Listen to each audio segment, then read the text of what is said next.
나는 치유의 은사를 받지 않았어요. 근데 그냥 갈 때마다 그냥 내가 그냥 성령 기도에 갈 때마다 그냥 그것도 70, 80 그냥 아니 70, 80 썼으면요 골 아파요 당연히요. 아 무릎 아프고 허리 아파요 당연히.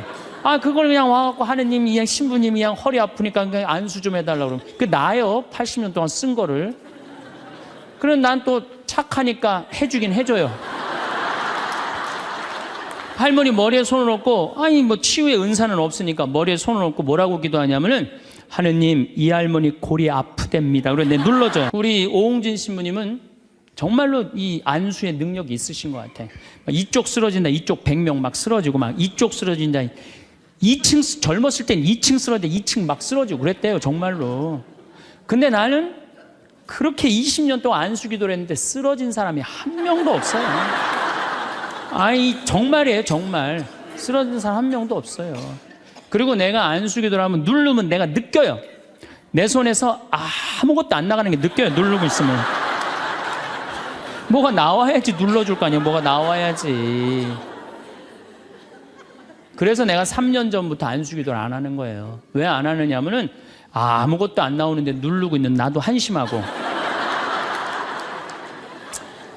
또 아무것도 안 나오는데 머리 디미는 교우들도 불쌍하고. 그러니까 서로 편안하자 이거예요. 여러분들 북한에서 안 태어나고 남한에서 태어난 거 감사해요 안 감사해요? 북한은요 정말로 굶어 죽어요. 굶어 죽어요. 평양 근교만 빼놓고 나머지는 다 굶어 죽는다고 보시면 돼요. 이제 겨울이 시작되면은요 이 사람들 뗄감이 없어요. 석유 석탄이 없기 때문에. 그래서 산에 나무 잘라다가 또 해요.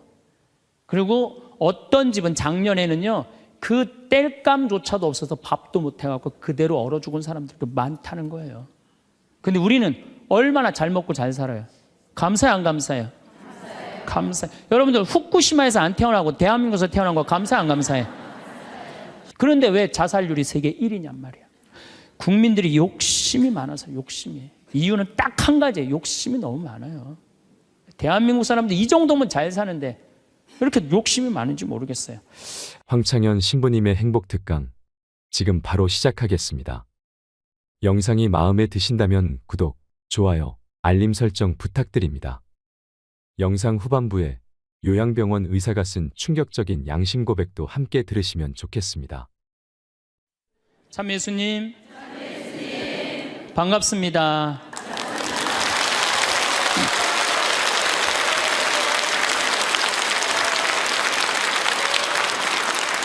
우리가 하느님의 이 뜻대로 살아가고 악마의 유혹에 빠지지 않으려면은 돈에 대한 유혹, 명예에 대한 유혹, 권세에 대한 유혹, 하느님이 계실까 안 계실까에 대한 신앙에 대한 유혹, 이걸 빠지지 않으려면 우리는 항상 기쁘게 살아야 돼요. 근데 기쁜 사람은 어떤 사람이 기쁘냐면 긍정적인 사람이 기뻐요. 또 어떤 사람이 기쁘냐 하면은 정말 마음을 욕심이 없는 사람이 기뻐요. 욕심이 꽉 차 있는 사람, 자식 출세하기를 바라는 사람, 돈을 많이 벌기를 바라는 사람, 그냥 높은 자리에 올라가기를 원하는 사람, 이런 욕심이 있는 사람들은요 기쁘지 않아요. 마음을 완전히 비우고 오늘 하루를 즐겁게 사는 사람. 여러분들 영어로 내가 좀 유식한 말을 영어로 선물이 뭐냐면은 프레젠트예요. 근데 오늘이라는 뜻도 영어로 프레젠트예요. 오늘은 하느님이 주신 선물이에요. 오늘은 과거, 지나간 과거 여러분들 묻지 마세요. 아무리 과거를 돌이키려고 해도 과거는 돌이킬 수가 없는 거예요. 과거에 연연하는 사람들 우울증에 걸려요. 그 다음에 미래에 대해서 미리 걱정하지 마세요. 여러분들이 아무리 걱정해봤자 여러분들이 걱정하는 게 95%는 일어나지 않을 거래요. 전혀 일어나지 않을 것에 쓸데없는 걱정을 하고 있는 거야. 제일 중요한 건 오늘을 즐겁게 사는 거야. 밥 3끼 먹고 눈 콧구멍 2개 있는 게 얼마나 여러분들 감사한 줄 아세요? 콧구멍이 얼마나 2개 있는 게 감사하냐면은 눈 2개 있는 것도 감사하지만 콧구멍 2개 있는 게 얼마나 감사하냐면은 이 콧구멍이요 숨을요 이 냄새를 맡는데요 한쪽만 4시간을 맡는 거예요. 그리고 4시간이 딱 지나고 나면 한쪽이 교대를 해요. 반대쪽이 냄새를 맡는 거예요. 만약에 김치찌개 동시에 2 콧구멍으로 다 맡으면 기절해. 그러니까 여러분이 콧구멍 2개 있는 것만 해도 얼마나 감사한 건지 몰라요. 지금 여기 손가락 10개, 발가락 10개 가지고 콧구멍 2개, 눈 2개 갖고 오신 분들은요, 무조건 기쁘게 살아야 된 의무가 있는 분들이에요. 하나님이 다 주신 거예요. 자, 그리고 난 다음에 우리가 유혹에 빠지지 말려면 끊임없이 기도해야 돼. 하느님께서 우리 이제까지 살아오면서 여러분들 은총 너무 많이 주셨어요. 은혜 너무 많이 주셨어요. 그렇기 때문에 우리는 어떻게 살아야 돼? 그 은혜를 계속 기억하면서 감사기도, 끊임없이 기도해야 돼. 근데 이 기도는 간구기도를 하면 안 돼요. 감사기도를 해야 돼요. 제가 꼭 성령 기도에 가면은요, 제일 당황스러운 게 그거예요. 내가 성령 기도에 가면은 할머니들이 신부님 골이 아파요, 무릎이 아파요, 허리가 아파요, 안수기도 해달라는 거예요. 근데 저는 신부 될 때 이 제단에 엎드려서 하느님한테 2가지를 청했어요. 하나는 강론 잘하게 해달라고. 근데 정말 저는 누워서 그렇게 기도했어요. 왜 제가 그 기도를 청했느냐면은 저는 초등학교 때부터 발표 때마다 선생님이 제일 먼저 너 일어나서 발표하라고 그랬어요.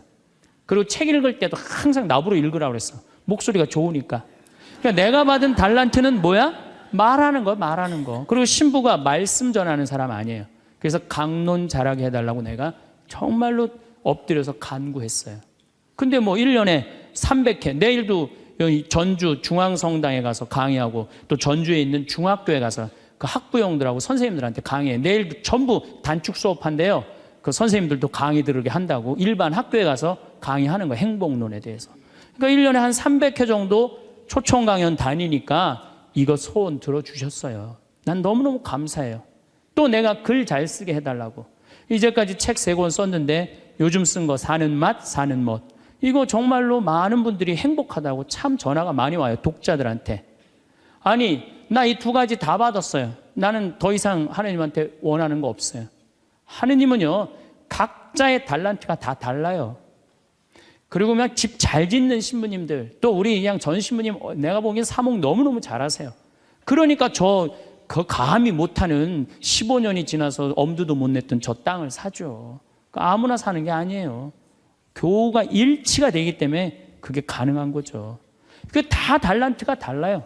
근데 내가 받은 달란트는 강론 잘하고 글 잘 쓰는 거야. 나는 치유의 은사를 받지 않았어요. 근데 그냥 갈 때마다 그냥 내가 그냥 성령 기도에 갈 때마다 그냥 그것도 70, 80 그냥 아니 70, 80 썼으면요 골 아파요 당연히요. 아 무릎 아프고 허리 아파요 당연히. 아 그걸 그냥 와갖고 하느님이 그냥 신부님이 그냥 허리 아프니까 그냥 안수 좀 해달라고 그러면 그 나요 80년 동안 쓴 거를.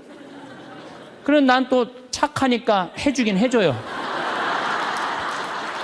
할머니 머리에 손을 얹고 아니 뭐 치유의 은사는 없으니까 머리에 손을 얹고 뭐라고 기도하냐면은 하느님 이 할머니 골이 아프답니다. 그래서 내가 눌러줘요. 그런데 저는 치유의 은사가 없는 게 확실해요. 우리 오홍진 신부님은 정말로 이 안수의 능력이 있으신 것 같아. 이쪽 쓰러진다, 이쪽 100명 막 쓰러지고 막 이쪽 쓰러진다. 2층 젊었을 땐 2층 쓰러졌는데 2층 막 쓰러지고 그랬대요 정말로. 근데 나는 그렇게 20년 동안 안수기도를 했는데 쓰러진 사람이 한 명도 없어요. 아이 정말이에요 정말. 쓰러진 사람 한 명도 없어요. 그리고 내가 안수기도를 하면 누르면 내가 느껴요. 내 손에서 아무것도 안 나가는 게 느껴요. 누르고 있으면 뭐가 나와야지 눌러줄 거 아니야. 뭐가 나와야지. 그래서 내가 3년 전부터 안수기도를 안 하는 거예요. 왜 안 하느냐면은 아무것도 안 나오는데 누르고 있는 나도 한심하고 또 아무것도 안 나오는데 머리 디미는 교우들도 불쌍하고. 그러니까 서로 편안하자 이거예요. 내가 내일 모레 대전 대화동 성당에 강의를 가는데 신부님이 너무 고맙더라고. 아주 목소리가 나 아직 얼굴을 못 뵀는데 신부님이 그러더라고. 저녁에 강의 끝나고 이제 여기는 내가 미사를 하고 강의를 시작했지만 거기는 강의가 끝나고 미사를 봉헌한대요. 그리고 안수기도가 있대요. 근데 신부님이 너무 고맙게 날 아시는 것 같아. 안수는 당신이 하겠다고. 고맙다고 그랬어요. 어쨌든 하여튼 제가 재작년에 2009년에 미국 북동부 성령 대회가 있어요. 근데 여러분들 참 미국 교우들이 참 열심히 해요. 특히 성령대회는요, 한국의 성령대회하고 분위기가 틀려요. 정말로 열심히 해요. 갔는데 첫날 800명이 왔는데 교우들이 그냥 내강이고 화가 나십니까? 라는 주제로 강의를 했는데 너무 재밌게 들었어요. 그때 그날따라 강의가 잘 되더라고요. 그랬더니 둘째 날에는 막 사람들이 전화를 막 한 거야. 야, 한국에서 조그만 신부가 왔는데 너무 재밌다. 그래갖고 둘째 날은 1200명이 늘은 거예요. 그런데 성령대 19년 활동한 늘어난 적이 처음이라는 거예요. 그런데 점점 나는 불안한 거예요. 점점 성령대 하이라이트를 향해서 가는 거야. 성령대 하이라이트는 뭐냐면 치유의 안수의 절이야. 점점 불안한 거예요, 이거. 아니, 내 손에서는 아무것도 안 나오는데 이제 아무 능력 없는 거 탈로가 나게 생긴 거야. 그런데 그때 같이 갔던 신부님이 청주교구 박효철 베네딕토 신부님이라고 있으세요. 전국 성령 지도 신부님이세요. 근데 그분은 내가 뵈니까 치유의 은사가 있어요. 그러니까 나는 말씀의 은사가 있지만 그분은 치유 은사가 분명히 있는 분이야. 그래서 나한테 오지 말고 박신부님한테 가라. 그것도 나하고 본명도 같아. 베네딕토. 박신부님한테 가라. 그리고 난 도망갔어요, 사실은. 그런데 그 예절을 저 강당 뒤에서 보는데요, 정말 은혜롭더라고요. 나는 죽었다 깨어나도 그렇게 못해요. 근데 그때 200명이 났어요. 정말로 내가 다음에 갔는데도 그때 치유됐다는 사람 너무 많이 만났어요. 그건 하느님의 성령 특별한 은혜가 있었던 거지. 그래갖고 이제 박 신부님 덕분에 내가 잘 마치고 이제 한국에 이제 돌아왔어요. 2010년이 됐는데 미국 북동부 성령대에서 또 전화가 왔어요. 올해 또 와달라는 거예요. 내가 화를 냈어요. 왜 자꾸 날 부르느냐. 그거 부담스럽거든요. 그거 굉장히 큰 대회니까. 아니, 내 손에서 아무것도 안 나온다는데 왜 자꾸 부르느냐. 좀 이 손에서 능력 나오는 신부님들 불러라. 그랬더니 그 교우들이 위원들이 하는 말이 신부님 걱정하지 말라고. 신부님은 손에서 안 나오는 대신 입에서 나오니까 걱정하지 말라고.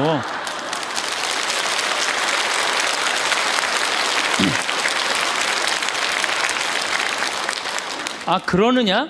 그렇다면 내가 가겠다. 그리고 이제 작년에 내가 또 북동부 성령대를 갔어요. 갔는데 그때 같이 갔던 신부님은 누구냐면은 우리 수원교구의 한연음 다니엘 신부님이 같이 갔어요. 이분 또 만만치 않게 영적으로 깊은 분이잖아요. 근데 이제 신부님이 먼저 강의를 가는데 갑자기 내 앞에 무릎을 꿇는 거예요. 나한테 안수기도를 해달라는 거예요. 아니, 내가 새카만 후배고 정말 내가 존경하는 선배 신부님이에요. 근데 갑자기 무릎을 꿇더니 나한테 안수기도를 해달라는 거예요. 아니, 내가 교우도 안 해주는 판국에, 아니, 하느님하고 성모님한테 정말 완전히 미쳐갖고 오로지 기도만 하는 신부님, 그분 성소하고 성물도가 너덜너덜해요. 같이 들어. 내 성소도 깨끗하고 성물도도 깨끗한데 내 거는. 그래서 내가 신부님한테 그래서 신부님, 저한테 안수기도 받으실 필요 없으시다. 신부님 같이 이렇게 영적으로 깊으신 분이 나같이 이렇게 어린 후배 신부한테 뭐하러 받느냐. 그냥 들어가셔라. 근데 신부님이 하시는 말씀이 나는 황 신부한테 기적을 바라는 게 아니다. 사제의 축복을 받고 싶다. 또 이거 또 어떻게 안 해줄 수가 있어? 그래서 그냥 떨리는 마음으로 신부님 머리에 손을 얹었어요. 근데 내가 깜짝 놀랐어요. 이게 내 손에서 안 나오다 보니까 신부님 머리에서 나오더라고.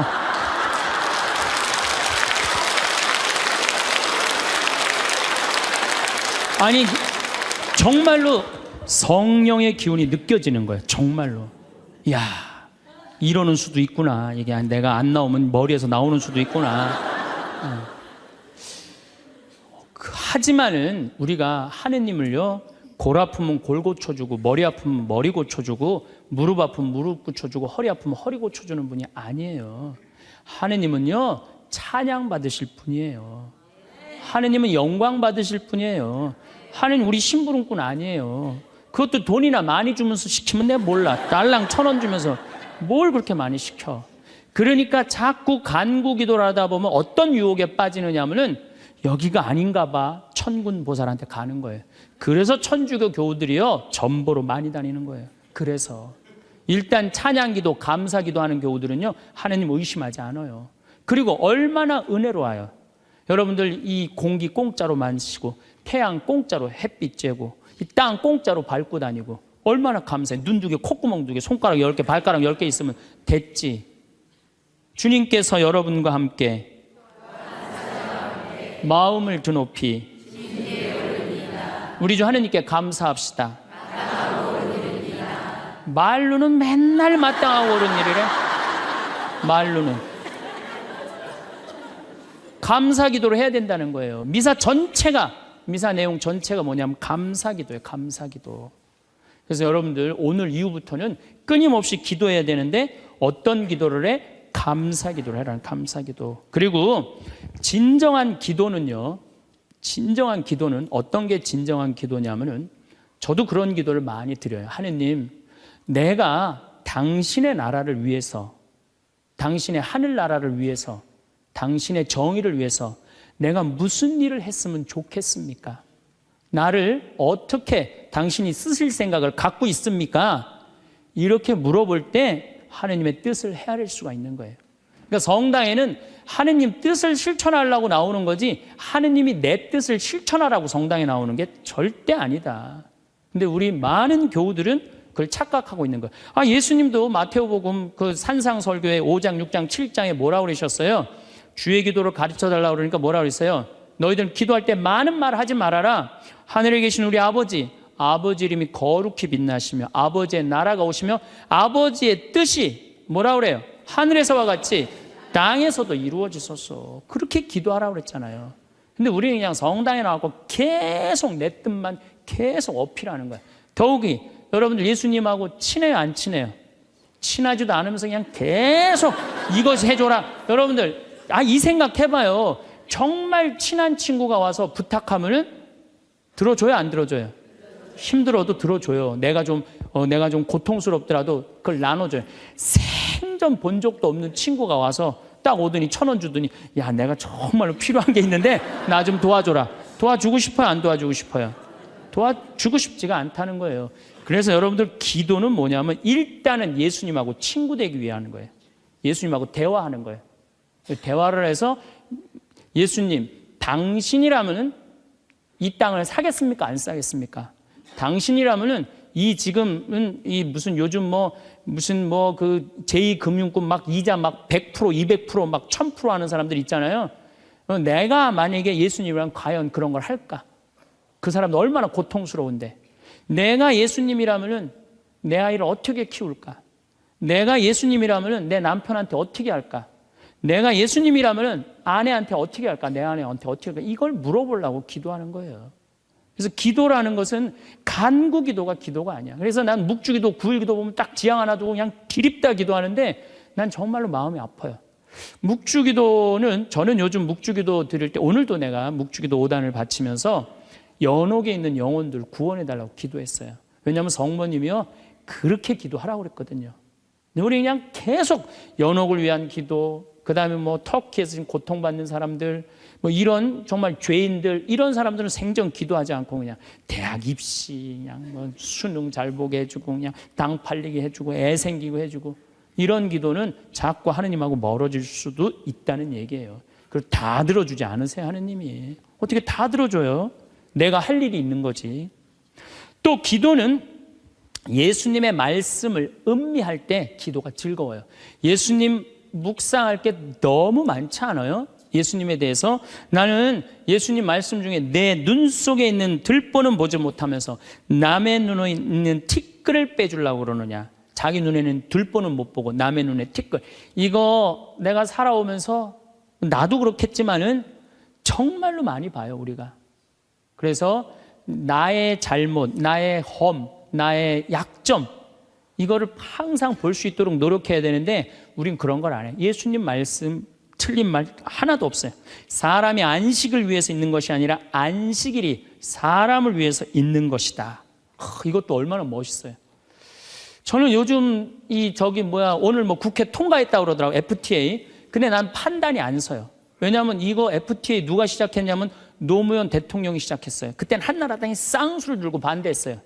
그때는 이번에는 이명박 대통령 FTA 하니까 이번 민주당이 쌍수를 들고 반대했어. 나는 누가 옳은지 구분이 안 돼. 그러니까 믿음이 안 가는 거예요. 믿음이 안 가는 거예요.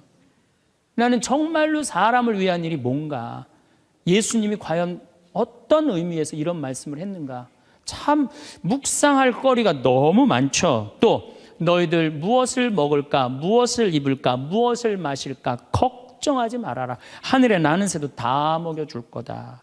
그리고 내일을 걱정하지 마라. 내일 걱정은 내일이 할 것이다. 그날 고생은 그날로 충분하다. 여러분들 오늘 하루 종일 일하고 여기 오신 분들 많으시죠? 얼마나 피곤해.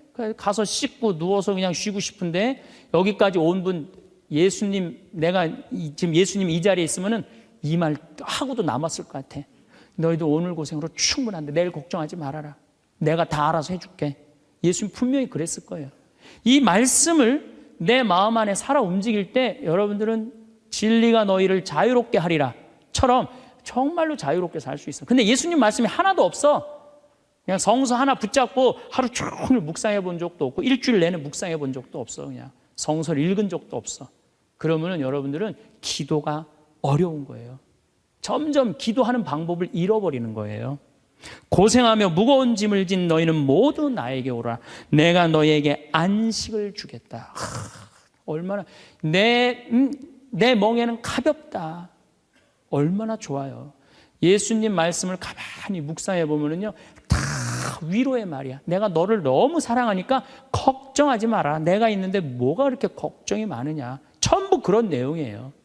함께 하겠다. 내가 너희와 함께 하겠다. 나는 너를 이제 종이라 부르지 않고 뭐라고 부르겠다? 벗이라고 부르겠다.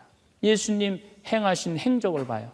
가난한 사람, 팔 하나 없는 사람, 눈 먼 사람, 귀 먼 사람, 나병으로 고생하는 사람, 또 죄 속에 있는 죄녀, 창녀, 가늠한 여인, 이 세상에 오셔서 그런 버림받고 고통받는 이들 속에서 사시다 가셨잖아요. 그분 삶을 가만히 이렇게 드라마를 보듯이 쫙 보면은 이거 끊임없이 기도할 수 있어요. 해도 끝이 없어. 예수님의 삶을 묵상한다는 게. 그러면은 그 안에서 예수님과 하나 되면은요, 그 다음 단계, 더 높은 단계 기도를 할 수 있어요. 근데 맨날 이거 달라, 저거 달라, 요거 해달라, 저거 해달라 그러면요, 그 사람은 깊이 신앙생활을 할 수가 없어요. 그럴 것 같아요? 안 그럴 것 같아요? 그렇죠? 그러니까 오늘 이후부터는 간구기도 하지 마세요. 이미 너희들 필요한 거 하느님 아버지가 이미 알고 있다. 그러시지 않으셨어요? 예수님이 그러셨거든요. 예수님 말씀은 되씹으면 되씹을수록 깊은 맛이 나요. 그래서 기도라는 건 뭐냐면 영적인 하느님을 느끼는 거예요. 영적인 하느님을 느끼는 거. 자, 우리가 기도가 구송 기도가 있다고 그러죠? 그 다음에 무슨 기도가 있어? 묵상 기도가 있죠? 그 다음에 무슨 기도가 있냐면 관상 기도가 있어. 관상 기도. 그 다음에 이제 어려운 단계로 넘어가면 일치의 기도가 있어요. 그게 무슨 기도냐면은 성당에 앉아서 하느님을 느끼는 거예요. 온 우주에 시편 19편 그 말도 소리도 비록 이야기 없어서 온 세상으로 퍼져나간다는 하느님을 느끼는 거야. 그러면은 성당에 1시간 앉아 있어도 1분 지나가는 것처럼 후딱 지나가요. 어떨 때는 3시간도 후딱 지나가요. 하느님을 느끼는 거냐. 말씀이 이제 넘어서서는 온 우주에 꽉 차 있는 하느님을 느끼는, 살아있는 현존하시는 하느님을 느끼는 거야. 그런 하느님을 느끼다 보면은 이제 성인들이 이제 그 다음에는 어느 단계로 가요? 탈원 상태 가는 거. 온전히 하느님을 느끼는, 희열을 느끼는 거죠. 세상 아무것도 필요 없어. 돈도 명예도 권세도 아무것도 필요 없어. 내 하느님만 내 안에 살아있다면 모든 게 행복한 거야. 그래서 끊임없이 기도하면은 악마의 유혹에 넘어가지 않는다는 거예요. 그래서 여러분들은 이제 제가 제일 걱정인 게 50살 되신 분들 60년 남았어요. 아니 어제 발표 나왔잖아요. 2040년에 평균 연령이 몇 세라고?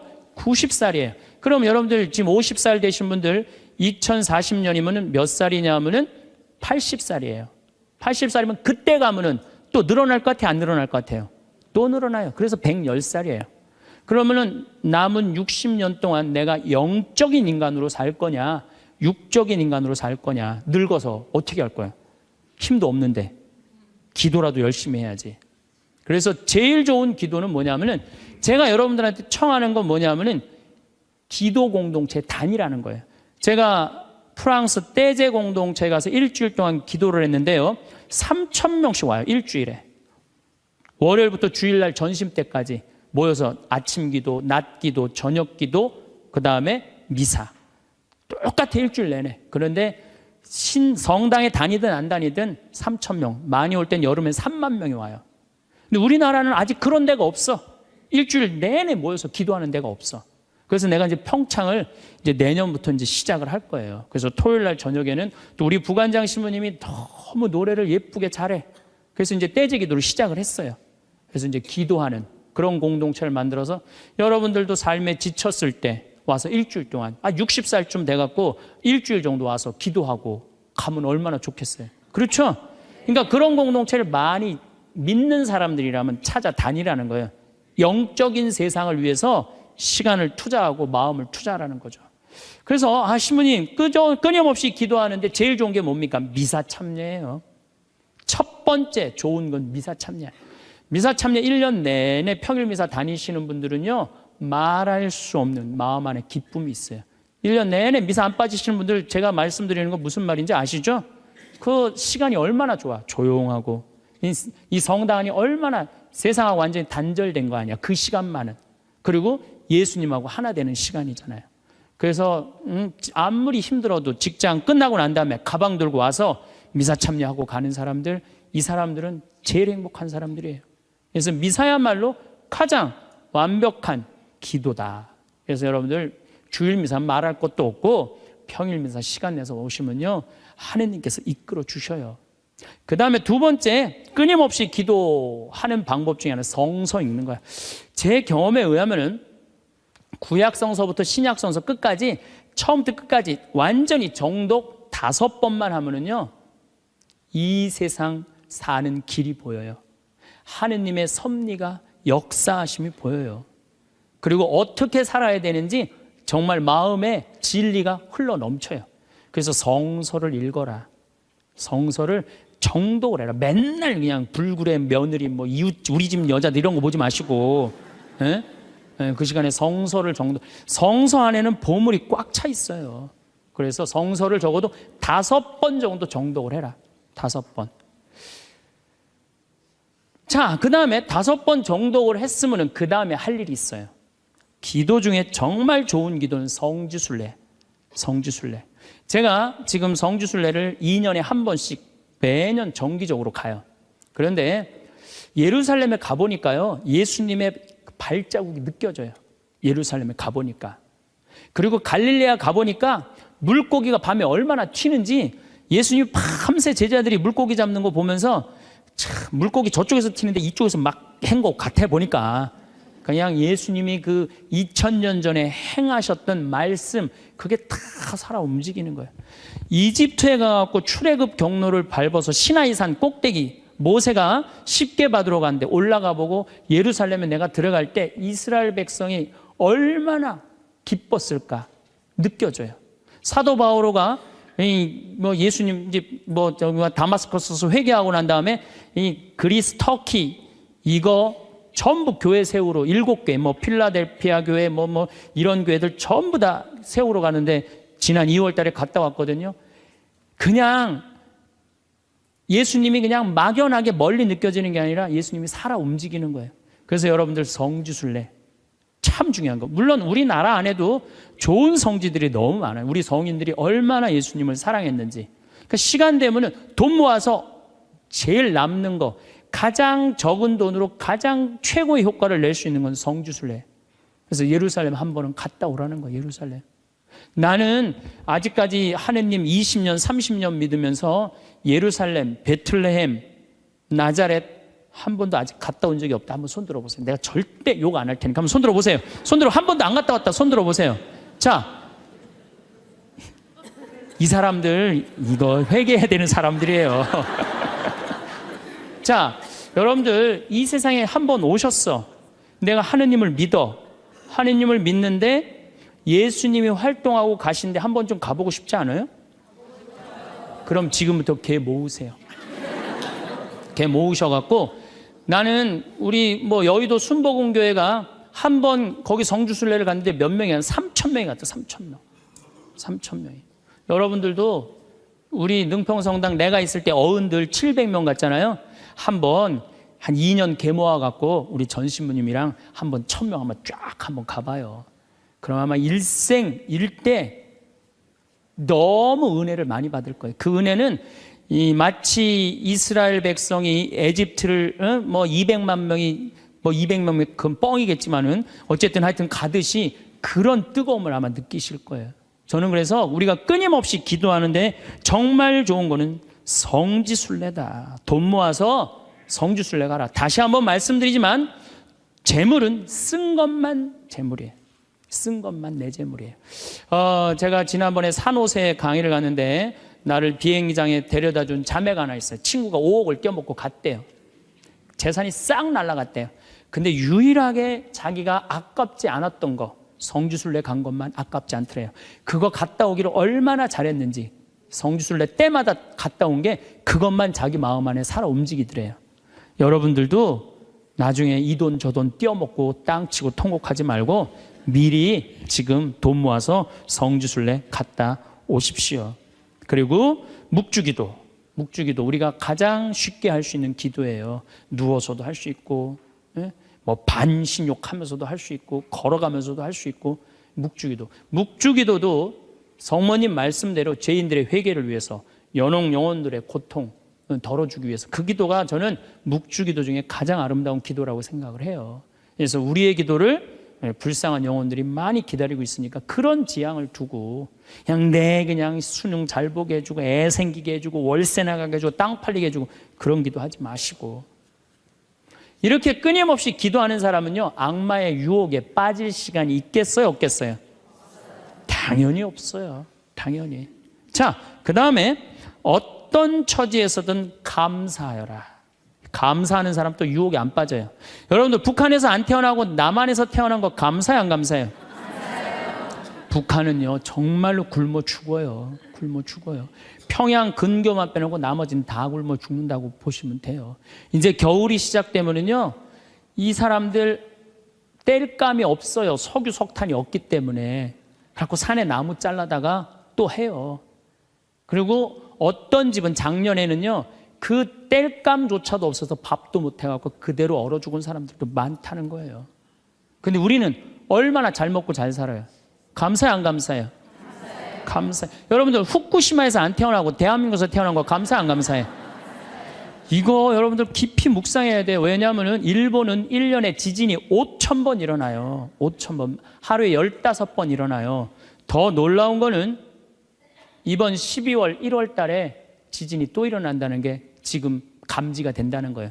일어날지 안 일어날지 모르겠지만은 일본 사람들은요 너무 불안한 거예요. 근데 우리나라는 지진이 1년에 몇 번 일어나는 줄 아세요? 15번 정도 일어나요. 근데 이 중에 지진의 강도가 2.7에서 3.2예요. 보통 일어나는지 안 일어나는지도 모를 정도예요.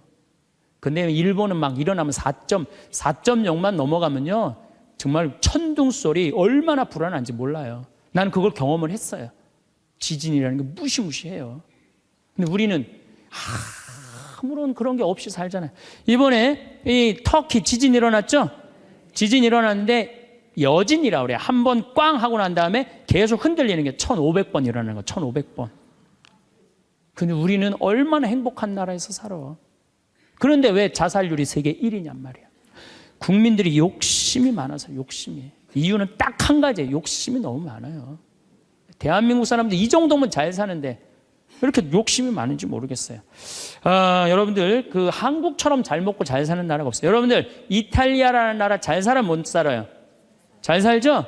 그런데 이탈리아가 우리나라가 경제력은 세계 13위지만은 소비 지수는 7위예요. 7위.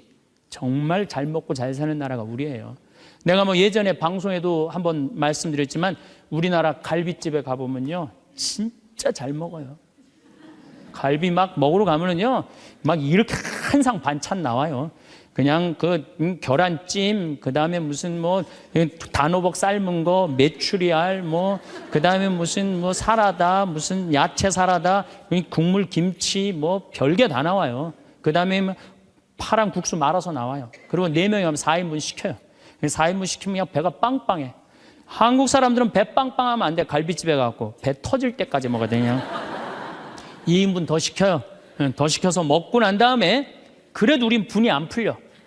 그냥 아줌마가 하나 쓱 나와서 이렇게 물어봐요. 냉면을 먹을래? 된장찌개를 먹을래? 그냥 그거 먹고 커피 공짜로 먹는 나라가 어디 있어요. 잘 먹어요. 횟집도 마찬가지예요. 횟집도 일본에 갖고 내가 회 정식 시켰는데 회가 딱 2점 나왔어요. 이게 맛백인가 보다 그러고 홀딱 먹었어요. 아무리 기다려도 회가 안 나와요. 왜 안 나오냐니까 그게 다라는 거예요. 우리나라는 횟집에 가면 뭐부터 나와요? 씻기다시 나오죠? 개불, 멍게, 해삼, 전복, 낙지, 꽁치 소금에 구운 거, 미역국, 조개탕, 별게 다 나와요. 그리고 그냥 또 회가 나오면 그냥 한 50점 나와요. 배는 꽉 찼는데 50점이 또 나와. 어떻게?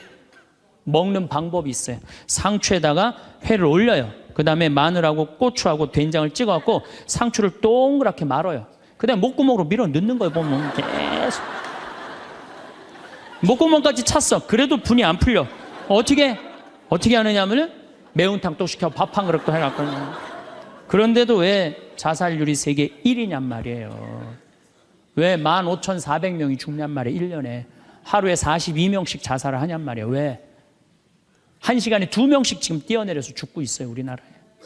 욕심이 너무 많아서 그래요. 이 정도면 잘 살지 않아요? 이 정도면 잘 살지 않아요?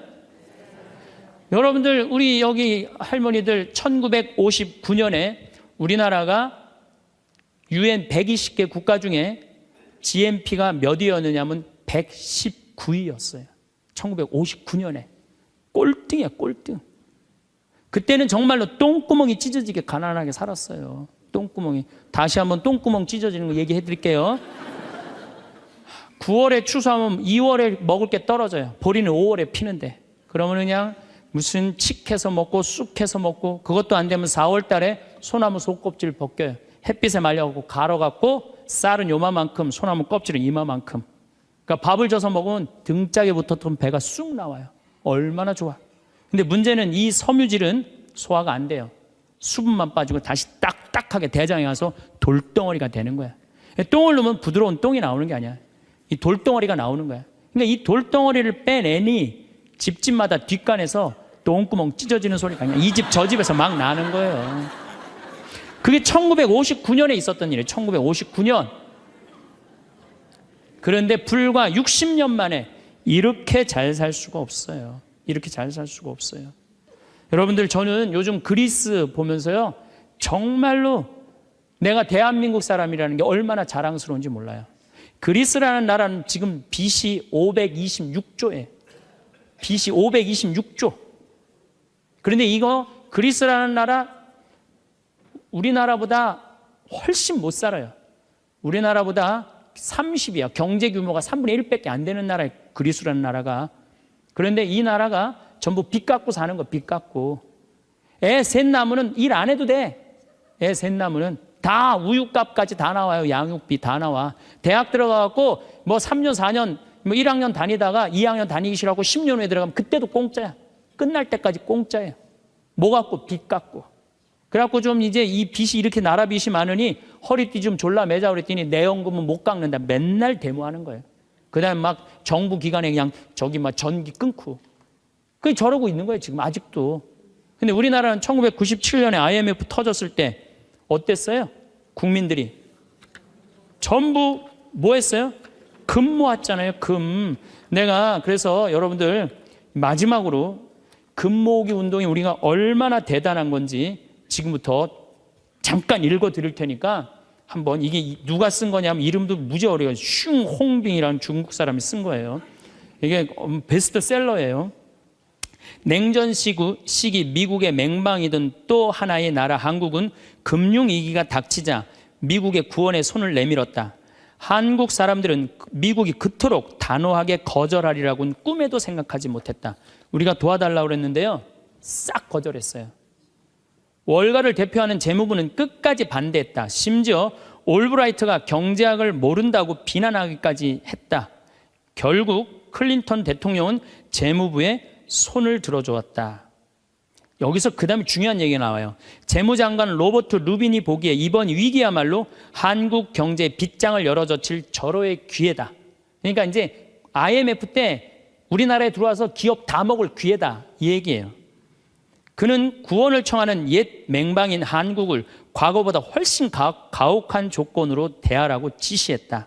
IMF는 미국 재무부의 압력 아래 한국의 원조 조건에 온갖 가혹한 조건을 덧붙였다. 그래서 우리나라가 얼마나 고통스러웠어요. 한국이 즉시 미국에 유리한 조건으로 미국과의 모든 무역 마찰을 해결할까지 포함했다. 그동안 마찰이 많은데 미국한테 다 손들었어요. 분노한 한국민들은 IMF가 언제나 미국 편에 서서 갖가지 불합리한 조건을 내건다고 비난했다. 한국 정부는 하는 수 없이 미국의 조건들을 받아들이고 미국이 은행 지점들을 한국에 설립하도록 허락했다. 시티은행, 그 미국 은행이에요. 외국 기업들이 보유할 수 있는 상장회사의 지분은 원래는 26%라 이 운영권을 못 갖고 있었는데 그때 50% 상향 조절했어요. 외국인이 개인이 소유할 수 있는 기업의 주식 지분은 7%에서 50%로 늘어났어요. 그래갖고 외환은행 전부 다 론스타한테 뺏긴 거죠. 한국 기업은 반드시 국제회계의 원칙에 따라 했으며 금융기관은 국제회계사무소의 회계 감사를 받아야 했다. 참.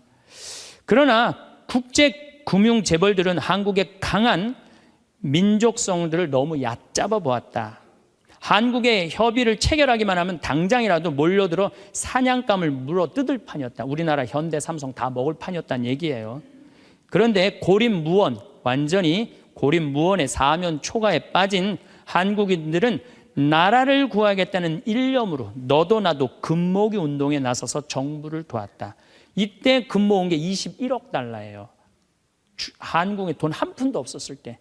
놀라운 거는 금모기 하고부터는 5억 달러 수출 계속 적자였다가 이때부터 흑자로 전환하기 시작해. 이게 흑자의 출발점이 돼요. 금모기 운동이. 그래서 이걸 극복한 나라예요. 서양의 기업들은 한국 대기업을 거의 하나도 사들이지 못했다. 한국 경제는 가장 어려웠던 1998년 여름의 악몽에서 완전히 빠져나올 수 있도록 수출을 빠르게 회복했다. 금모기 운동부터 그랬다는 거예요. 국제금융재벌들과 미국 재무부는 공연히 헛물만 켜다가 만셈이 되었다. 뿐만 아니라 한국으로 하여금 정부가 경제를 주도할 절대적인 필요성을 확실히 깨닫게 해줬다. 마이크로소프트가 한국 최대의 소프트웨어 기업을 삼키려는 시도도 물 건너 갔어요. 그러니까 미국 애들이 그때 한국 다 살라고 그랬어요. 근데 그것도 못 샀고 8개의 한국 지방 소프트웨어 기업들에게 그 몫이 돌아갔다. 다 우리나라 기업들이 다 샀다는 얘기예요. 포드가 기아 자동차를 구입하려던 계획도 빗나가 버렸다. 그때 기아가 망했거든요. 근데 빗나가서 우리가 금 모아서 현지 기업이 포드의 꿈을 현대가 구했죠. 꿈을 보기 좋게 꺾어준 것이다. 이렇게 우리나라가 그 IMF를 벗어난 민족이야. 그런데 이렇게 대단한데 아니 정치를 보면은 사회를 보면 한국이 현찮다고 그래. 내가 보기에는 한국이 대단한데 얼마나 대단해. 그리스하고 우리나라하고 정반대 아니에요. 그래서 이 IMF를 넘어서서 지금 이렇게 우리가 전 세계가 지금 금융위기를 겪고 있잖아요. 지금 그리스, 이탈리아, 스페인, 프랑스 다 무너지고 있잖아요. 근데 우리나라는 아직도 경쟁력이 있다는 거예요. 이렇게 대단한 사람들이 모여 살아갖고 우리나라 이름이 대한민국이에요.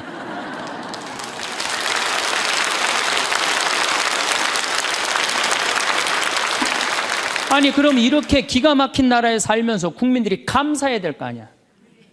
감사는 온데간데 없고 원망, 비난 맨날 이런 것만 있어요. 그러니까 국민들이 안 행복한 거야. 그래서 나는 사도 바오로가 항상 기뻐하여라. 끊임없이 기도하여라. 어떤 처지에서든 감사하여라. 이것이 우리 주 예수 그리스도를 통하여 드러내신 하느님 아버지의 뜻이다. 그러니까 여러분들 신앙생활하는 사람은요. 어떻게 해야 돼? 항상 기뻐하고 끊임없이 기도하고 어떤 처지에서든 감사해야 되는데 대한민국 처지는 괜찮다. 나머지 왜 괜찮은지는 다음 시간에 제가 또 이어서 강의를 하도록 하겠습니다. 감사합니다.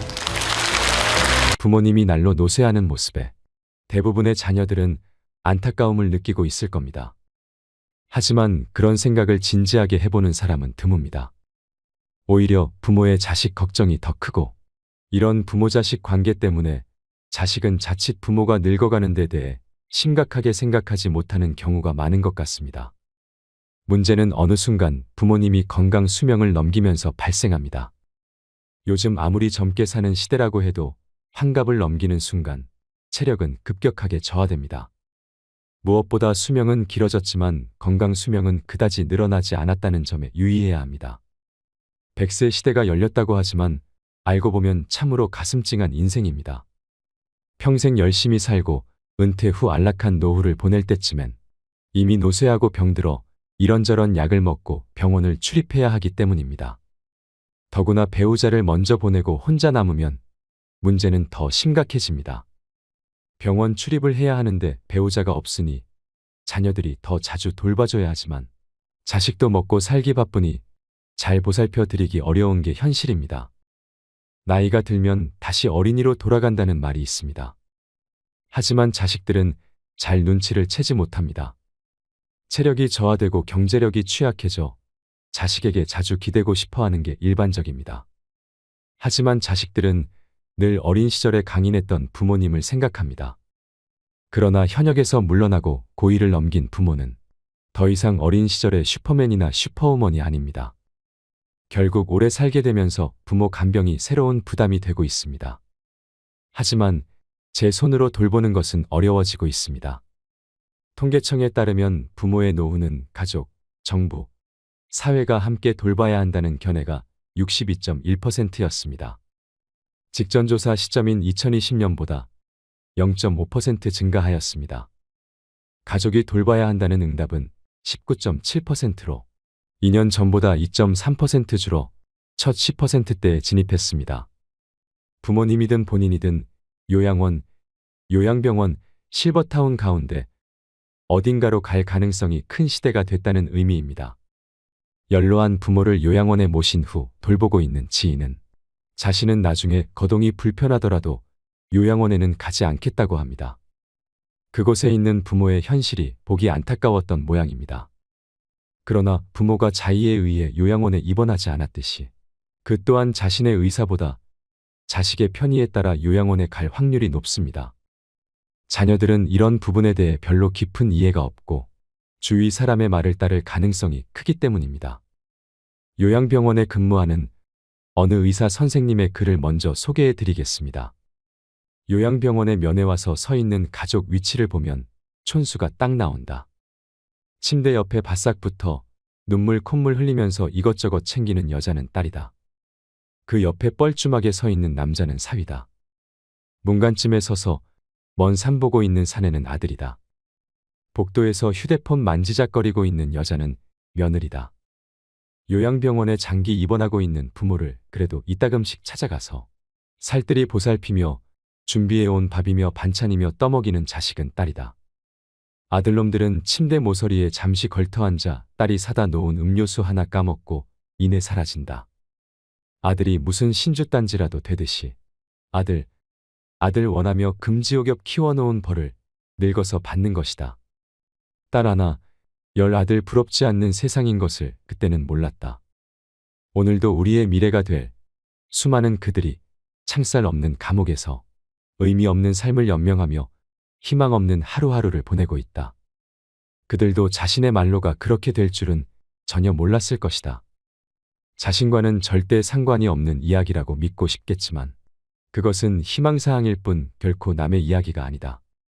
우리는 나이가 들고 서서히 정신이 빠져나가면 어린애처럼 속이 없어지고 결국 원하건 원치 않건 자식이 있건 없건 마누라나 남편이 있건 없건 돈이 있건 없건 잘 살았건 잘못 살았건 세상 감투를 썼건 못 썼건 잘났건 못났건 대부분 요양원이나 요양병원에서 생의 마지막을 보내게 된다. 그곳은 자기가 가고 싶다고 해서 갈 수 있는 것도 가기 싫다고 해서 안 가는 곳도 아니다. 늙고 병들고 정신이 혼미해져서 자식들과의 대화가 단절되기 시작하면 갈 곳은 그곳밖에 없다. 산 사람들은 살아야 하니까 두고 보면 안다. 그래도 어쩌랴. 내 정신 가지고 사는 동안에라도 맛있는 거 먹고 가고 싶은 곳 가보고 보고 싶은 것 보고 하고 싶은 것 하면서 즐겁고 재미있게 살아야지. 기적 같은 세상을 헛되이 보낼 수는 없지 않겠는가. 부모가 마음과 다른 말을 하시는 건 자녀가 걱정할까 봐입니다. 자녀가 부모의 그런 말씀을 믿으려 하는 건 부모보다 자신을 먼저 생각해서입니다. 이것이 자식입니다. 나 역시 자녀에겐 그런 부모입니다. 하지만 부모님에게 조금만 더 관심을 가져주세요. 아프신 데는 없으세요? 늙으면 다 아프지. 지낼만은 해. 부모님의 몸 상태 변화를 잘 관찰하세요. 식사를 잘 씹으시는지, 허리가 더 굽은 것은 아닌지, 지속적인 통증이 있으신 건 아닌지, 말귀가 어두워진 것은 아닌지, 잘 하시던 일을 최근 들어 어려워하시지는 않은지, 설령 문제 해결이 어렵더라도 자녀의 관심은 따뜻한 위로가 됩니다. 또 나이가 들면 죽어야지 이렇게 말씀하시는데 연세가 많은 부모님도 죽음은 무섭습니다. 죽음은 나이와 상관없이 누구나 무섭습니다. 연명 치료를 원치 않는다면 가족이 함께 사전의료의향서를 작성하세요. 살고 죽는 것으로 헤어지는 것이 아닌 죽음으로 다시 만나는 것, 죽음을 맞이하는 그 순간, 다시 만나자는 가족의 말은 큰 위안이 될 것입니다. 부모님은 늘 괜찮다고 하시지만 면회 온 손주에게 줄 용돈이 없어서, 줄 간식이 없어서 속상해 하시고, 또 엄마를 보러 온 아들에게 마지막으로 엄마로서 밥 한 끼 해주지 못하는 것을 너무 안타까워 하십니다.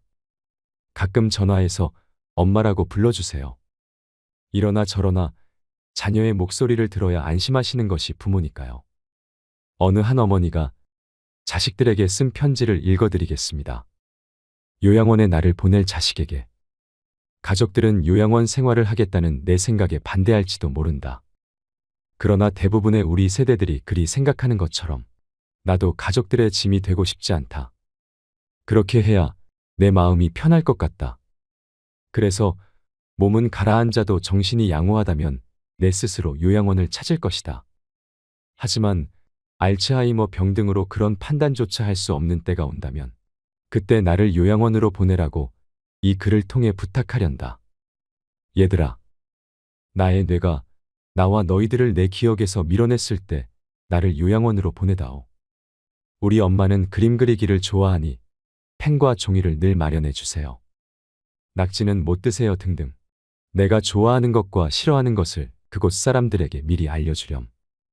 간간히 내게 찾아와서 너희를 보게 해다오. 낯선 사람 보듯 누구세요 하더라도 내 마음속 깊은 어딘가에서 너희를 알아보고 기뻐할지 모른단다. 행복했던 시절 이야기를 들려주거나 사진을 보여주렴. 비록 내가 먼 곳으로 눈을 돌린다 해도 내 영혼 어딘가에서 알아보고 즐거워할지 누가 아니. 여러분은 이 글을 읽고 어떤 마음이 드셨나요? 우리 세대가 20대, 30대였을 때 노부모는 당연히 자식이 모셔야 한다고 생각하는 사람이 많았습니다. 그러나 지금은 자식들에게 짐이 된다며 부양을 원하지도 기대하지도 않습니다. 게다가 포기할 것이 많다며 힘들어하는 30을 훌쩍 넘긴 자식들의 부양까지 감당해야 하는 안타까운 낀 세대이기도 합니다. 반면 자식 세대는 부모 부양의 책임을 크게 느끼지 못하고 있습니다. 요양원에서 근무하던 지인의 말로는 요양원에 입소한 각자의 사연은 달랐지만 요양원에 들어오는 순간 바깥 세계와 단절되는 건 모두가 같았다고 합니다. 면회와 외출엔 아무런 제한이 없었지만 찾아오는 이도 나가는 이도 거의 없었답니다. 노인 27명 가운데 한두 명만이 가족이 일주일에 한두 번 찾아와 10분 남짓 머물다 가고 나머지 노인들은 명절에만 겨우 가족의 얼굴을 볼 수 있었다고 합니다. 요양원에 자발적으로 입소한 분들 역시 마찬가지라고 합니다. 자신의 모습이 초라해 스스로 세상과 단절하는 분들도 많다고 합니다. 평균 수명이 늘다 보니 노인 문제가 심각해졌습니다. 요양시설에 부모님 모시면 불효인가요? 이런 생각도 드실 겁니다. 치매에 걸린 부모님을 모시는 문제로 고심하고 있는 분의 사연을 들려드리겠습니다. 언제나 제 유년 시절 기억 속에 포근하고 유쾌한 모습으로 남아있는 어머니. 그런 어머니가 치매에 덫에 걸리신 지 벌써 2년째입니다. 제 나이 59살, 어머니는 벌써 80대시니 무리도 아니지요. 그런데도 여전히 어머니가 방금 전 식사한 것도 잊으시고 밥을 찾으실 때마다 화장실에서 뒤처리를 하지 못해 헤매는 모습을 볼 때마다 억장이 무너집니다. 어머니를 돌보는 일을 저보다 더 많이 하게 되는 아내를 볼 면목도 없습니다. 이제 어머니도 아내도 모두 노인인데 얼마나 지치겠습니까? 결국 얼마 전 장남인 제가 5 동생을 모았습니다.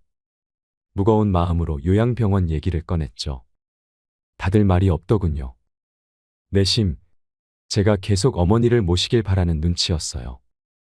그래도 저희 가족이 고생을 하니까 차마 말은 못하고 어떡하지 걱정만 하더군요. 결국 아무런 결론을 내리지 못했습니다.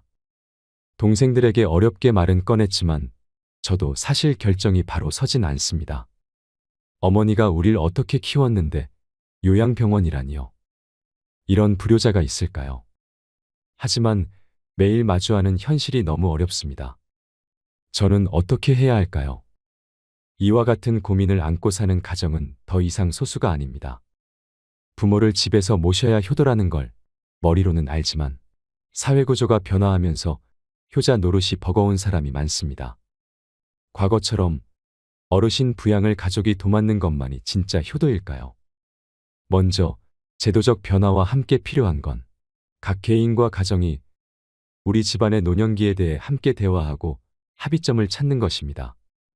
부모님이 온전할 때 스스로 고민하고 내 건강이 안 좋아지면 특정 요양시설에 맡겨달라고 자녀에게 이야기를 꺼내는 것도 한 방법이며 그 대신 일주일에 식사 한 번은 꼭 같이 하자는 등의 조건을 다는 것이 좋을 것 같습니다.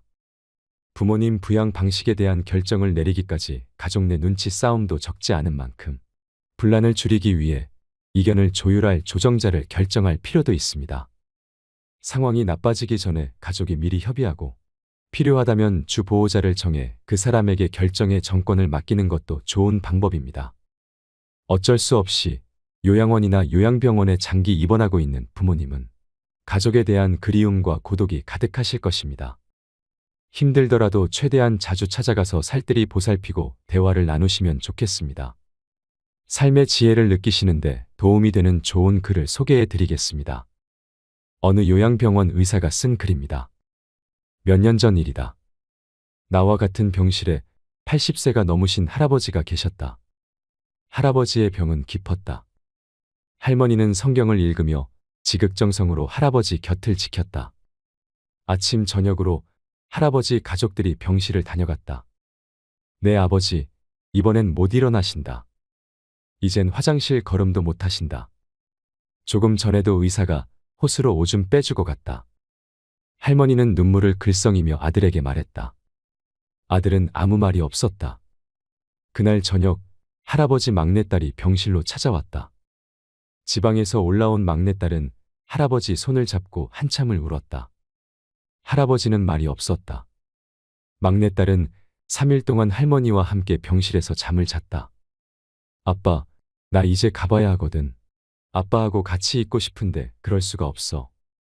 김서방 출근도 시켜야 하고 아이들 학교도 보내야 해. 그녀는 울먹이며 늙으신 아버지 가슴에 얼굴을 묻었다. 아빠 옛날 일 기억나. 아빠하고 나하고 매일 들길을 걸어서 학교 갔었잖아. 여름 장마 때면 아이들은 잔뜩 부른 개울물 앞에서 늘 아빠를 기다렸어. 작은 아이들을 한 명씩 가슴에 안아 개울물을 건네주었지. 아빠는 사랑이 많은 선생님이었으니까. 아빠가 학교에서 숙직하던 날 기억나지? 엄마가 싸준 도시락을 들고 내가 눈밭을 걸어서 아빠에게 갔던 날. 내 발바닥 꽁꽁 얼었다고 아빠가 따뜻한 배 안으로 내 발을 집어넣었잖아. 얼마나 차가웠을까. 막내딸은 울음을 삼키며 할아버지 가슴에 다시 얼굴을 묻었다. 딸의 울음소리에도 할아버지는 말이 없었다.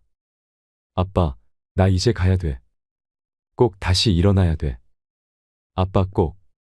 옆자리에 서 있던 할머니가 막내딸의 손을 끌었다. 어여 가거라 어여. 내 아버지 다 알아들으셨을 게다. 할머니는 막내딸을 데리고 병실 밖으로 나갔다.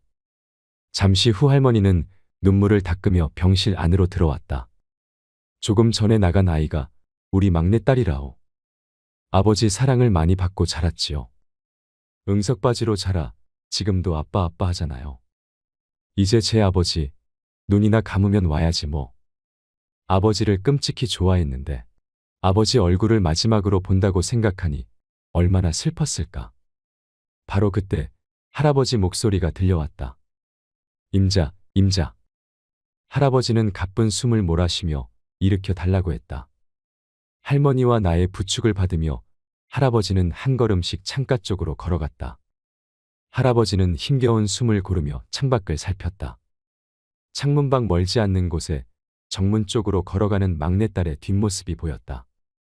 할아버지는 오른팔을 들었다. 딸의 뒷모습을 어루만지듯 할아버지는 유리창을 쓰다듬었다. 딸을 향해 마지막 인사를 하는 할아버지의 눈가로 눈물이 가만가만 흘러내렸다. 오늘 소개해드린 사연과 글로 요양원이나 요양병원에 계신 부모님에 대한 그리움과 사랑을 느낄 수 있는 시간이 되었다면 좋겠습니다. 마지막으로 제가 가장 좋아하는 글을 소개해드리고 마무리하겠습니다. 아버지는 울 장소가 없어 슬픈 사람입니다. 아버지란 누구인가? 아버지란 기분이 좋을 때 헛기침을 하고 겁날 때 너털 웃음을 짓는 사람이다. 아버지란 자기가 기대한 만큼 아들, 딸의 학교 성적이 좋지 않을 때 괜찮아, 괜찮아 하면서도 속으로는 몹시 화가 나는 사람이다. 아버지의 마음은 먹칠을 유리로 되어 있다. 그래서 잘 깨지기도 하면서 속은 잘 보이지 않는다. 아버지란 울 장소가 없어서 슬픈 사람이다. 아버지가 아침 식탁에서 급하게 일어나서 가는 곳은 즐거운 일만 기다리고 있는 것은 아니다. 아버지는 머리가 세게 달린 용과 싸우러 나간다. 그것은 피로와 일과 직장 상사에게 받는 스트레스다. 아버지란 내가 아버지 노릇을 하고 있나? 내가 정말 아버지다운가 하는 자책을 매일 하는 사람이다. 아버지란 자식을 결혼시킬 때 한없이 울면서도 얼굴에는 웃음을 나타내는 사람이다. 아들, 딸이 밤늦게 돌아올 때에는 어머니는 10번 걱정하는 말을 하지만 아버지는 10번 현관문을 쳐다본다. 아버지의 최고 자랑은 자식들이 남들에게 칭찬받을 때이다. 아버지가 가장 꺼림칙한 속담이 있다. 그것은 가장 좋은 교훈은 손수 모범을 보이는 것이다라는 속담. 아버지는 늘 자식들한테 그럴듯한 교훈을 하면서도 정작 자신이 모범을 보이지 못하기 때문에 이 점에 있어서 미안하게 생각도 하고 남 모르는 콤플렉스도 가지고 있다. 아버지는 이중적인 태도를 곧잘 취한다. 이유는 아들, 딸이 나를 닮아 주었으면 하고 생각하면서도 나를 닮지 않아 주었으면 하는 생각을 동시에 하기 때문이다. 아버지에 대한 생각은 나이에 따라 달라진다. 그러나 그대가 지금 몇 살이든 아버지에 대한 현재의 생각이 최종적이라고 생각하지 말라. 일반적으로 나이에 따라 변하는 아버지 인상이 있다. 4살 때 아빠는 무엇이나 할 수 있다. 7살 때 아빠는 아는 것이 정말 많다. 8세 때 아빠와 선생님 중 누가 더 높을까? 12세 때 아빠는 모르는 것이 많다. 14세 때 우리 아버지는요. 세대 차이가 나요. 25세 때 아버지를 이해하기는 하지만 기성세대는 같습니다. 30세 때 아버지의 의견도 일리가 있죠. 40세 때 여보 이 일을 결정하기 전에 아버지의 의견을 들어봅시다. 50세 때 아버님은 훌륭한 분이셨어. 60세 때 아버지께서 살아계셨다면 꼭 조언을 들었을 텐데. 아버지란 돌아가신 뒤에도 두고두고 그 말씀이 생각나는 사람이다. 아버지란 돌아가신 후에야 보고 싶은 사람이다. 아버지는 결코 무관심한 사람이 아니다. 아버지가 무관심한 것처럼 보이는 것은 체면과 자존심과 미안함 같은 것이 어우러져서 그 마음을 쉽게 나타내지 못하기 때문이다. 아버지의 웃음은 어머니의 웃음보다 2배쯤 농도가 진하다. 울음은 10배쯤 될 것이다. 아들, 딸들은 아버지의 수입이 적은 것이나 지위가 높지 못한 것에 대하여 불만이 있지만 아버지는 그런 마음에 속으로만 운다. 아버지는 가정에서 어른인 채 해야 하지만 친한 친구나 마음이 통하는 사람을 만나면 소년이 된다. 아버지는 어머니 앞에서 기도는 안 하지만 혼자 차를 운전하면서는 큰 소리로 기도도 하고 누구인가에게 의지한다. 어머니의 가슴은 봄과 여름을 왔다 갔다 하지만 아버지의 가슴은 가을과 겨울을 오고 간다. 부모가 되고 나이가 들다 보면 어린 시절에 부모에게 불효했던 것을 뒤늦게 깨닫고 마음 아파한다. 나도 그러했기에 자식이 나를 서운하게 하는 일이 있다 해도 이해하려 한다. 아쉬움과 후회 속에서 살아가는 것이 인생이니까. 때가 되면 식물들은 꽃과 잎을 떨굴 준비를 한다. 꽃은 세상을 아름답고 향기롭게 꾸미고 벌과 나비에게 꿀을 주고 다음 세대의 번식을 위해 열매를 맺은 후에는 떨구어 대지를 향한다. 잎도 줄기의 작용인지 아니면 잎이 알아서 떨어지는 것인지는 알 수 없으나 가을이 되면 낙엽이 된다. 식물들이 때를 알아 꽃이나 단풍으로 마지막을 예쁘게 장식하고 떨어지듯 우리도 인생의 끄트머리에 있는 때를 미리 생각하며 아름다운 마무리가 될 수 있게 준비하는 것은 어떨까? 자식을 한 명이라도 키워보신 분은 다 아실 겁니다. 내 몸 아픈 것보다 내 자식 아픈 게 가슴에 더 사무치도록 힘들다는 것 말입니다. 여러분, 행복한 노년의 삶을 위해서는 노선으로 살아야 합니다. 어느덧 60 고개를 넘기고 나면 일주일이 하루 같다고 할까요? 아무런 하는 일도 없이 무난 전화도 뜸하게 걸려오다가 어느 날부터인가 뚝 끊기고 맙니다. 이럴 때 내가 영락없는 노인임을 깨닫게 됩니다. 노인이 돼봐야 노인 세계를 확연히 볼 수 있다고 할까요? 노인들의 삶도 가지가지입니다. 노선이 있는가 하면 노학이 있고, 노동이 있는가 하면 노옹이 있고, 노광이 있는가 하면 노고가 있고, 노공이 있는가 하면 노추도 있습니다. 노선은 늙어가면서 신선처럼 사는 사람입니다. 이들은 사랑도 미움도 놓아버렸습니다. 성냄도 탐욕도 벗어버렸습니다. 선도 악도 털어버렸습니다. 삶에 아무런 걸림이 없습니다. 건너야 할 피안도 없고 올라야 할 천당도 없고 빠져버릴 지옥도 없습니다. 무심히 자연 따라 돌아갈 뿐입니다. 노학은 늙어서 학처럼 사는 것입니다. 이들은 심신이 건강하고 여유가 있어 나라 안팎을 돌아다니며 산청 경계를 유람합니다. 그러면서도 검소하여 천박하질 않습니다. 많은 벗들과 어울려 논일며 베풀 줄 압니다. 그래서 친구들로부터 아낌을 받습니다. 틈나는 대로 갈고 닦아 학술논문이며 문해작품들을 펴내기도 합니다. 노동은 늙어서 동심으로 돌아가 청소년처럼 사는 사람들입니다. 이들은 대학의 평생교육원이나 학원 아니면 서원이나 노인 대학의 궤적을 걸어두고 못다한 공부를 합니다. 식영주역 등 한문이며 서예며 정치 경제 상식이며 컴퓨터를 열심히 배웁니다. 수시로 여성 학우들과 어울려 여행도 하고 노래며 춤도 추고 즐거운 여생을 보냅니다. 노옹은 문자 그대로 늙은이로 사는 사람입니다. 집에서 손자들이나 봐주고 빈집이나 지켜줍니다. 어쩌다 동네 노인정에 나가서 노인들과 화투나 치고 장기를 두기도 합니다. 형편만 되면 따로 나와 살아야지 하는 생각이 늘 머릿속에 맴돌지요. 노광은 미친 사람처럼 사는 노인입니다. 함량 미달에 능력은 부족하고 주변의 존경도 못 받는 처지에 감투 욕심은 많아서 온갖 장을 도맡아 합니다. 돈이 생기는 곳이라면 체면 불사하고 파리처럼 달라붙습니다. 권력의 끈앞풀이라도 잡아보려고 늙은 몸을 이끌고 끊임없이 여기저기 기웃거립니다. 노고는 늙어가면서 아내를 잃고 외로운 삶을 보내는 사람입니다. 20대의 아내는 마냥 귀엽기만 합니다. 30대의 아내는 기호식품 같다고 할까요?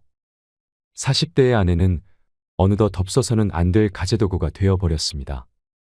50대가 되면 아내는 가보의 자리를 차지합니다. 60대의 아내는 문화재를 넘어서 국보의 위치에 올라 존중을 받게 됩니다.